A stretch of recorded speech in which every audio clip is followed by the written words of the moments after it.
तुम्हाला बघायचंय बघायचंय तुम्हाला.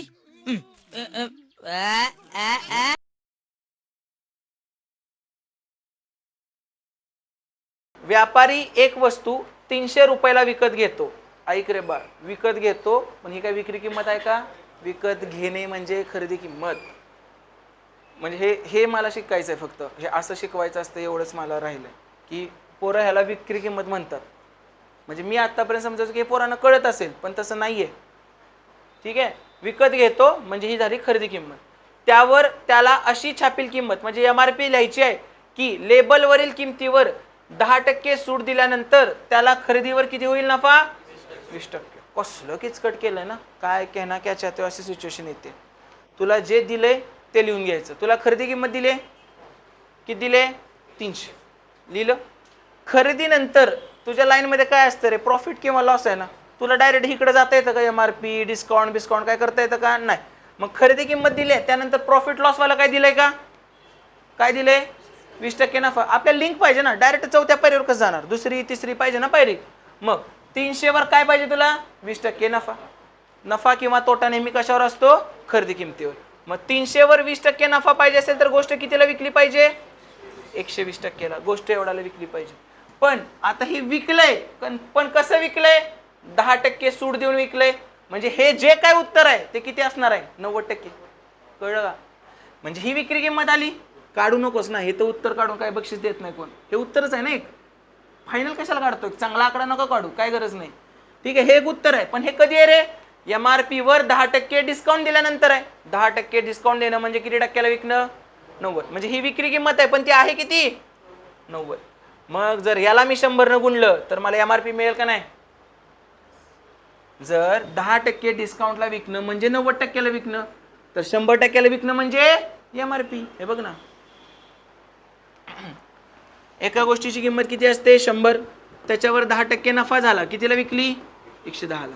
10% तोटा झाला, कितीला विकली? 90ला. MRP असते 100, 10% डिस्काउंट दिला, कितीला विकली? 90. बरोबर.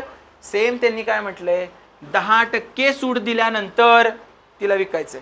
म्हणजे हे विकलं मी, 20% नफा घेऊन विकलं, पण ते सुट्टीच्या बाबतीत किती आहे? 90% आहे ना. मग 90% म्हणजे एवढं, तर 100% म्हणजे किती? आलं का MRPचं उत्तर? मग ह्यानं फायदा काय झाला? तू जे 100दा डबल कॅल्क्युलेशन करतो ते गायब झाले. 100 कॅन्सल. राहतंय काय मग? एवढंच. 0 0 3 त्रिक 9 3 चोक 12. उत्तर किती आलं? 400. कळालं? समजलं? चला, आता ह्याचं उलट देऊ तुला एक. ह्याचाच उलटा प्रश्न देतो. एका वस्तूची छापील किंमत आहे 400, तर तिची खरेदी किंमत काढायची. मला माहित आहे उत्तर किती आहे. उत्तर किती आहे? 300 उत्तर आहे ना. सेम तेच गणित. पण आता काय करणार बघ तू. ठीक आहे, म्हणजे गणित परफेक्ट होऊन जाते तुझं.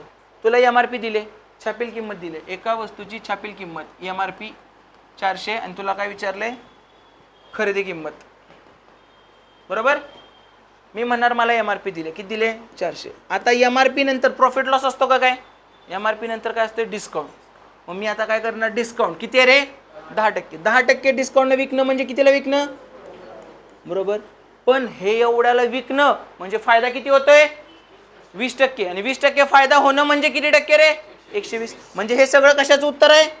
म्हणजे 120 म्हणजे एवढं. हे बघ, इथं 120 लिही, नाहीतर तुझ्या समाधानासाठी इथं 120 लिही. मला काय नाही फरक पडत. हे 120 तिथं जाऊन बसणार आहे ना. ठीक आहे, इथं लिहिलेलं चांगलं, जरा बरं वाटतं. तर 120 म्हणजे एवढं, तर 100 म्हणजे किती? मिळाले का खरेदी किंमत मला? बघ मग आता. 100ला 100 कॅन्सल. 1 शून्याला 1 शून्य गेलं. परत 4 त्रिकोण 12, 4 10 40, परत 30 त्रिक 90, 30 10 300. मिळाली का खरेदी किंमत? 300. कळलं गणित?